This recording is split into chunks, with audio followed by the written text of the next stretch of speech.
যতদিন গাজা ফ্রি না হবে ততদিন আমাদের লড়াই সংগ্রাম অব্যাহত থাকবে ইনশাআল্লাহ। কোন গ্রেনেড, বুলেট, বিমান হামলা, জঙ্গি হামলা এই ফিলিস্তিনি মুক্তির আন্দোলন থেকে দুনিয়ার মুসলমানদেরকে কেউ সরাতে পারবে না ইনশাআল্লাহ। আসসালামু আলাইকুম ওয়া রাহমাতুল্লাহি ওয়া বারাকাতুহু।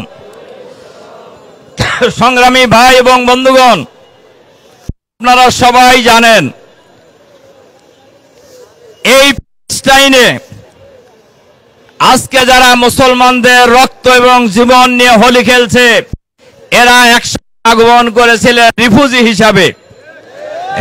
হিসাবে আগমন করে আস্তে আস্তে তারা শক্তি সঞ্চয় করে পশ্চিমা বিশ্বের মোড়ল শক্তিগুলি মদদে একের পর এক মুসলমানদের স্বাধীন ভূখণ্ডে, যে ভূখণ্ডে লক্ষ লক্ষ নবী আল্লাহ পাঠিয়েছেন, যে ভূখণ্ডে মুসলমানদের কিবলা বাইতুল মাকদাস অবস্থিত, সেই ভূখণ্ডে মুসলমানদের করে দেওয়ার জন্যই দীর্ঘদিন ধরে এই ইহুদিবাদী শক্তি, সন্ত্রাসী শক্তি ইসলামের নেতানিয়াহুর নেতৃত্বে একের পর এক জঙ্গি হামলা পরিচালনা করা হচ্ছে।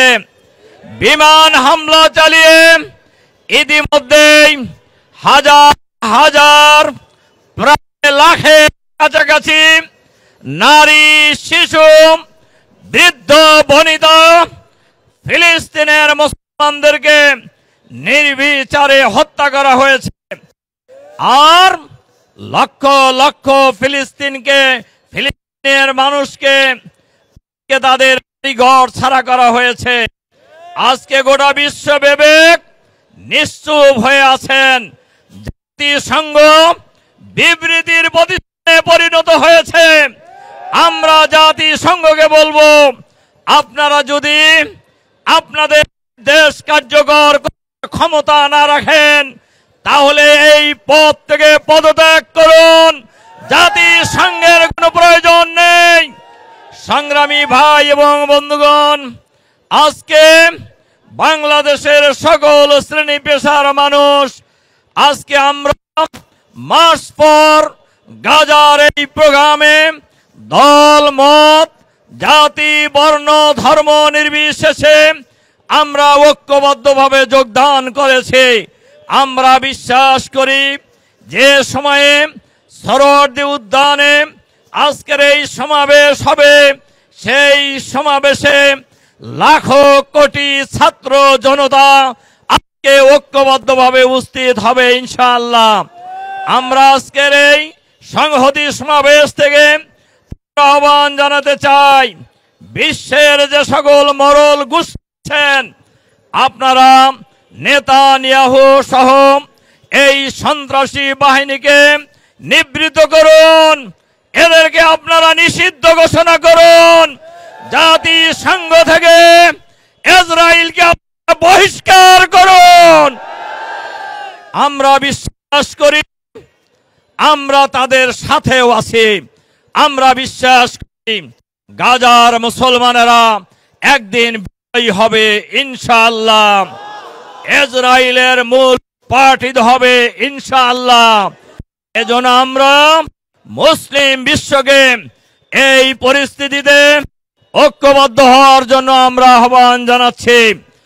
আর বাংলাদেশের অন্তর্বর্তীকালীন সরকারের প্রধান উপদেষ্টাকে আমরা অনুরোধ করব, সরকারের নেতৃত্বে বাংলাদেশের সকল পেশার মানুষ ফিলিস্তিনিদেরকে সহযোগিতার জন্য, সমর্থনের জন্য, সংহতির জন্য ঐক্যবদ্ধভাবে আমরা রাজপথে লড়াই চালিয়ে যাব ইনশাআল্লাহ। আসুন, ফ্রি ফ্রি গাজা যে স্লোগান উঠেছে, যতদিন গাজা ফ্রি না হবে ততদিন আমাদের লড়াই সংগ্রাম অব্যাহত থাকবে ইনশাআল্লাহ। কোন গ্রেনেড, বুলেট, বিমান হামলা, জঙ্গি হামলা, এই ফিলিস্তিনি মুক্তির আন্দোলন থেকে দুনিয়ার মুসলমানদেরকে কেউ সরাতে পারবে না ইনশাআল্লাহ। আসুন আগামী দিনের free free Gaza, free free Palestine, এই স্লোগানকে আমরা বাস্তবে রূপদান করব ইনশাআল্লাহ। সেই উদাত্ত আহ্বান জানিয়ে আমাদের আমিরে জামাত দেশের বাইরে আছেন, উনিও আপনাদেরকে সালাম দিয়েছেন।